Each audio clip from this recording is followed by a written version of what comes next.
Assalamualaikum warahmatullahi wabarakatuh. Ibu Rosanita. Waalaikumsalam warahmatullahi wabarakatuh. Apa Ibu ada waktu sebentar? Kebetulan saya ingin meminta bantuan Ibu.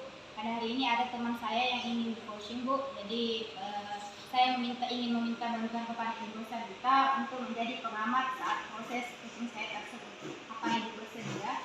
Ya, siap-siap. Begini ya Bu Hadi saya, karena Ibu akan melakukan proses coaching, sebelumnya bukan bermaksud menggurui ya Bu ya, saya cuma mau mengingatkan ya, mungkin Ibu Hadisa sudah tahu tetapi mungkin perlu untuk saya ingatkan kembali bahwa ada beberapa hal yang perlu kita perhatikan atau kita pahami terkait dengan kompetensi seorang coach ya. Jadi ada 3 hal. Yang pertama itu adalah presence atau kehadiran penuh, di mana seorang coach itu harus fokus terhadap coaching ya, jadi memperhatikan betul-betul coaching. Kemudian yang kedua menjadi pendengar aktif, di mana seorang coach itu harus betul-betul mendengarkan apa yang menjadi pokok permasalahan dari seorang coach. Kemudian yang ketiga harus bisa menyampaikan pertanyaan yang berbobot agar coach tersebut bisa terbuka potensinya untuk bisa menyelesaikan masalahnya sendiri. Begitu Ibu Hadisa. Baik Bu, terima kasih atas sarannya. Kalau begitu mungkin kita boleh sekarang melakukan proses coaching tersebut. Mari. Iya Bu. Selamat siang Ibu Hadisa. Selamat siang Bu Neni. Ibu Hadisa, ada waktu sebentar tidak? Ada sedikit yang ingin saya bicarakan ke Ibu. Oh, tentu saja boleh Bu Neni.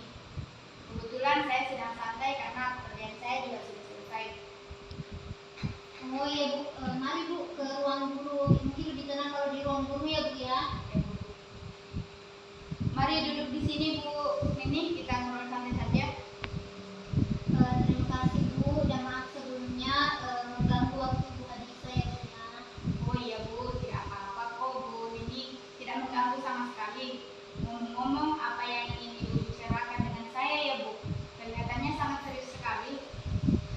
Iya Bu, akhir-akhir ini saya sedang dilanda keresahan dan saya ingin bercerita atas keresahan yang saya alami saat ini.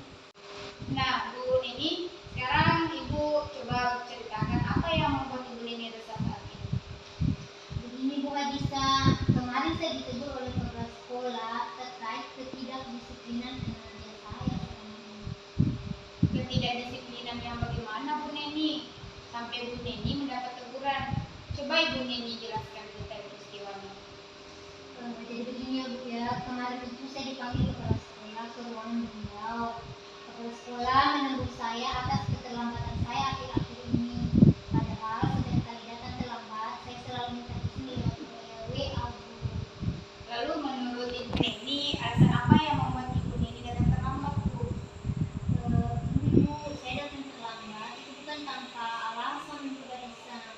Anak saya sudah masuk TK, jadi setiap hari saya harus menyiapkan kedua anak saya dan mengantar ke sekolah terlebih dahulu. Oh, begitu masalahnya. Menurut Ibu Neni, apakah Ibu melanggar kedisiplinan seperti yang kepala sekolah keluhkan atau tidak Bu? Sebenarnya saya menyadari bahwa saya memang melanggar kedisiplinan Bu, karena setiap hari saya datang terlambat meski saya sudah lapis. Nah, betul sekali Bu Neni. Menurut Ibu Neni, kenapa Ibu kepala sekolah menegur Ibu Neni? Menurut saya, mungkin jika saya datang terlambat bukan sekali 2 kali kepala sekolah akan memaklumi saya ya Bu ya. Tapi karena saya sudah setiap hari terlambat, jadi beliau tegas dan beliau harus memperhatikan setiap warga sekolahnya. Apabila ada salah memang harus ditegur. Apalagi kita sebagai guru yang harus bisa menjadi teladan untuk murid-murid kita ya Bu ya. Betul sekali Bu Neni. Nah, sekarang bagaimana perasaan Ibu Neni? Saya memang merasa kurang disiplin Bu, yang menjadi kesan saya rasa tidak enak di sekolah karena ketika ditegur saya sedikit kurang menerima karena saya punya alasan kenapa saya seperti itu. Oh, begitu.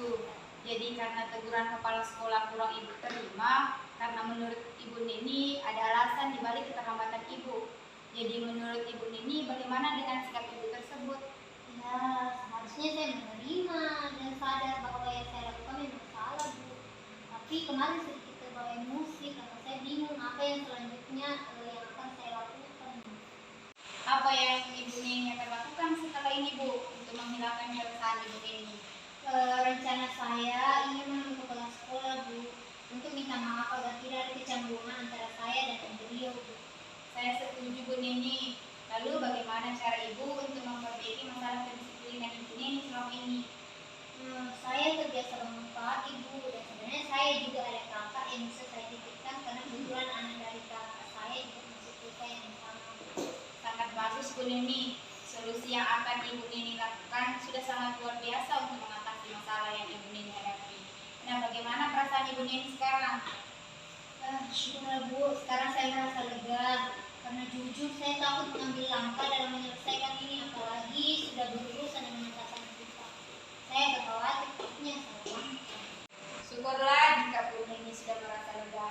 Lalu dari yang sudah Ibu Nini rencanakan tadi, komitmen apa yang akan Ibu Nini lakukan untuk menjalankan rencana itu, Bu?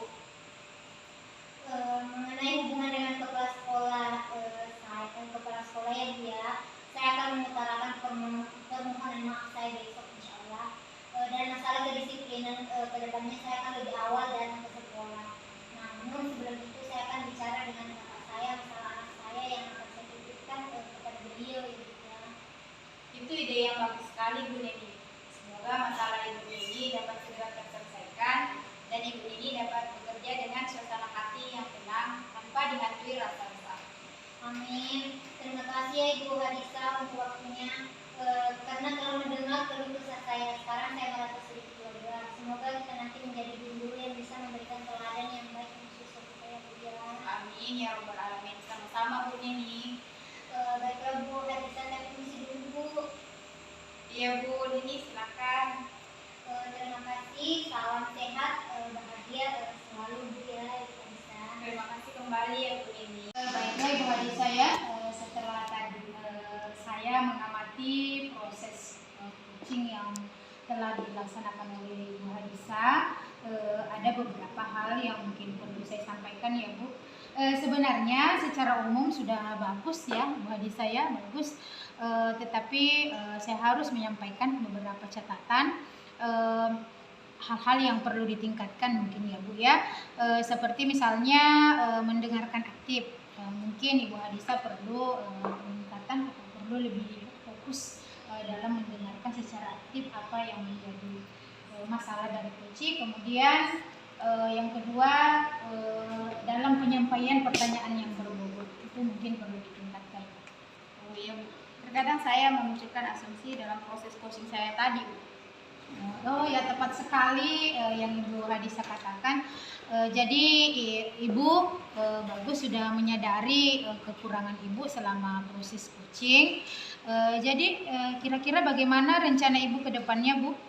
Insya Allah bagian yang masih kurang dalam proses coaching saya tadi seperti mendengarkan aktif dan pertanyaan berbobot akan saya tingkatkan dengan terus berlatih dengan praktik coaching tersebut, Bu. Oh iya, bagus sekali, Bu. Terima kasih ya, Bu, atas waktu dan sarannya. Iya, sama-sama. Kalau begitu saya permisi, Bu. Ya, silakan.